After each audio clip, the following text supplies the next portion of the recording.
മഹത്വപ്പെടുമാറാകട്ടെ. മത്തായി 6:12 നാം വായിക്കുന്നു, ഞങ്ങളുടെ കടക്കാരോട് ഞങ്ങൾ ക്ഷമിച്ചിരിക്കുന്നത് പോലെ ഞങ്ങളുടെ കടങ്ങളെ ഞങ്ങളോട് ക്ഷമിക്കണമേ.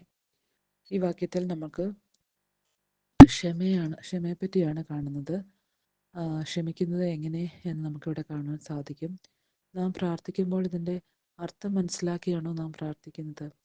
നമ്മോട് ദേഷ്യത്തിൽ അല്ലെങ്കിൽ അപമര്യാദയായി പെരുമാറുന്നതോട് നാം ക്ഷമിക്കണമെന്നാണ് കർത്താവിൻ്റെ ഈ പ്രാർത്ഥനയിൽ നമുക്ക് കാണുവാനായിട്ട് സാധിക്കുന്നത്. ക്ഷമിക്കണമെന്നുള്ള കാര്യമാണ് ഇവിടെ നമ്മളെ ഓർമ്മിക്കുന്നത്. അത് കുറച്ച് ബുദ്ധിമുട്ടുള്ള കാര്യമാണ്, അല്ലേ?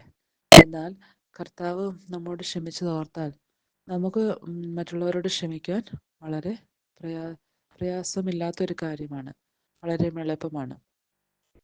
ക്രിസ്ത്യാനിയായ നാം വളർത്തിയെടുക്കേണ്ട ഒരു കൃപാവരമാണ് ക്ഷമ.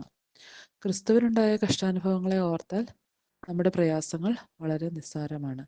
നാം അർഹിക്കാത്ത പല ഉപകാരങ്ങൾ ദൈവത്തിൽ നിന്ന് ലഭിച്ചിട്ടുണ്ട്. അതൊക്കെ ഓർക്കുമ്പോൾ നമുക്ക് മറ്റുള്ളവരോട് ക്ഷമിക്കുവാനായിട്ട് സാധിക്കും. നമ്മെ ഉപദ്രവിക്കുന്നവർക്ക് വേണ്ടി പ്രാർത്ഥിക്കാൻ ദൈവം അത് പറഞ്ഞിട്ടുണ്ട്. നമുക്ക് ആത്മാർത്ഥമായിട്ട് ശ്രമിക്കാം.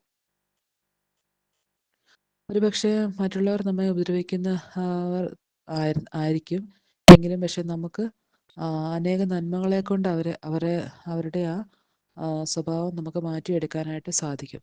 അതിന് ഏറ്റവും പ്രധാനമായിട്ട് വേണ്ടിയത് ക്ഷമയാണ്.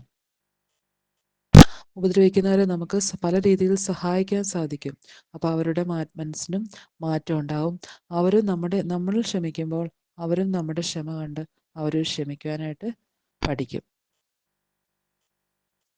അപ്പം നമ്മൾ ഓരോ ദിവസവും ക്ഷമിക്കുമ്പോൾ അതിൻ്റെ ഫലം വലിയ ഒരു അത്ഭുതകരമായ ഒരു ഫലമായിരിക്കും. അത് നമുക്കും നമ്മുടെ കുടുംബത്തിനും അത് അനുഗ്രഹമായി തീരും.